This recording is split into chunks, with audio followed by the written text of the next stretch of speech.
Feeling depressed can cause a myriad of issues like fatigue, anger, excessive sadness, irritability, memory issues, and can also cause an increase in pain in those with chronic pain. Depression is also an issue globally, so trust me, you're not alone.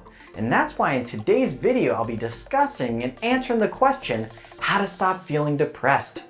Let's dive in. Before we start, sometimes depression can hit so hard that we may feel suicidal or homicidal. In these cases, always dial 911 or go to the nearest ER. Also, sometimes depression can be so severe and so prolonged that it's always wise to chat with your primary care provider.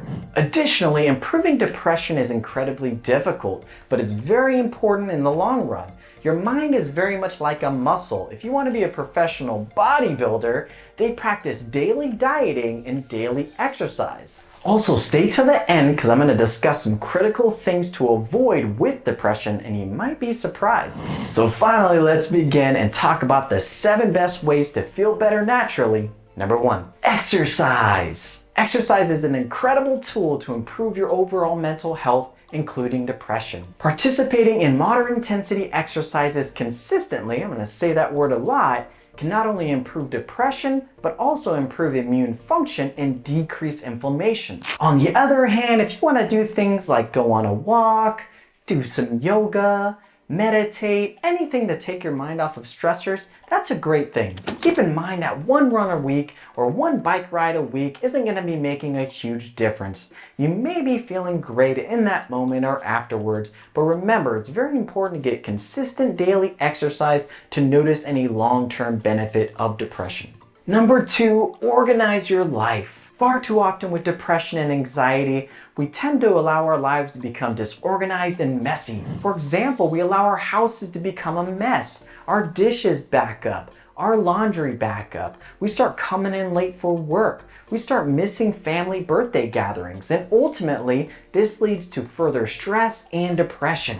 This may sound counterintuitive, but if we make a concerted effort in keeping our house clean and also creating a schedule, this keeps our mind busy and also gives us a sense of calmness when we come home each day or when we wake up each day. Because we all know how stressful it is to wake up and to come home to a dirty house. This is a huge stressor. Also, please leave a comment below of things that you've organized in your life that was a huge stress relief, because a lot of people want to know those things. Also, if you're enjoying this video, please consider liking and subscribing below so I can keep this ball rolling. Number 3, get enough sleep, but not too much sleep, not too little sleep. Everyone should know how much sleep they need in order to reach their peak performance. For example, I need around 8 to 9 hours every day to feel fully energized. To use an example, if you need 8 hours per night, make sure you're going to bed at the same time each night and also wake up at the same time each morning. That's very important, even on days that you have off or weekends. People in sleep deprivation can not only have increased depression, but they can also have memory issues, concentration issues, aggravation, along with multiple other symptoms. Number 4, eat healthy. More studies need to be done on how diets improve depression, but some studies have shown that a healthy diet low in processed foods can improve immune function and also potentially improve depression.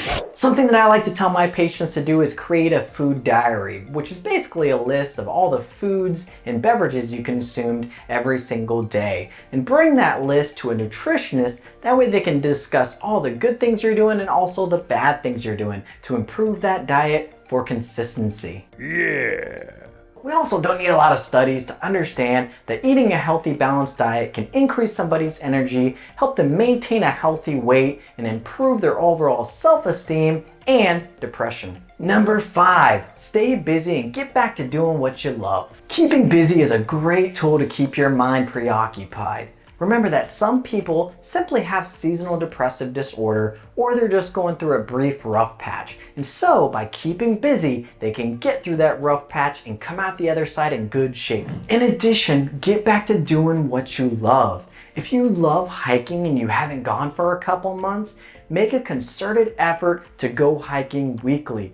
And remember, your mental health is very important, and you can't take care of other people unless you take care of yourself first. Number 6, address the issue. This is probably the biggest one, and it's the most necessary. For example, if you're in a relationship and it is toxic, it is unhealthy, you need to get out of that relationship or have relationship counseling to fix the issue. If you have an issue, it needs to be solved. Never expect an issue to randomly disappear and then poof, it's gone. If an issue can't get fixed, like your husband or your wife is deployed for 6 months, you can't really do anything about that. So definitely use the other tips to help with depression. But remember, some issues can't be fixed and some issues can be fixed. But seeking advice from a counselor is always a good option. I like to tell people I don't like the word counseling, I like the word coaching better. And we all need a coach every once in a while, whether we're having good times or bad times. So always consider that option. Number 7, get out of your comfort zone. Trying something new is a huge deal because sometimes we feel that we get stuck in a routine or a rut that we can't escape. I've seen so many people start a new hobby like spinning, yoga, meditation, hiking, running, joining a meetup group to just hang out with like-minded people, and they become better people and more resilient. So please, please, please, please try something new, something safe, but get out of your comfort zone. You'll be better for it. Also, we all have done 1 or 2 things in our life where we're like, I'm gonna hate that, but you end up loving it. Let me know in the comments below what that is because I'm interested. Things to stay away from. Number 1, avoid alcohol. Alcohol is bad. It does not help with depression. Number 2, avoid isolation. I don't care if you're introverted, you gotta hang out with people. Maybe not every day, but every once in a while, and make it a routine. Only hang out with people that you enjoy spending time with. Don't spend time with people that you don't like, especially introverts, they hate that. Avoid crazy supplements. Please, please, please. Always speak with your provider first before starting a supplement. I don't know how many times I've had patients come in and they're like, my hair is falling out, I'm gaining all this weight, my vision is changing, my skin is like super dry, and we can't figure it out, but ends up being all the supplements that they're taking. It can destroy several different aspects of the body. It could affect the thyroid. And so before starting any type of supplements, talk with your primary care provider. That wraps up today's video on how to stop feeling depressed. If you enjoyed my content and this video, please consider liking and subscribing below. Otherwise, until next time.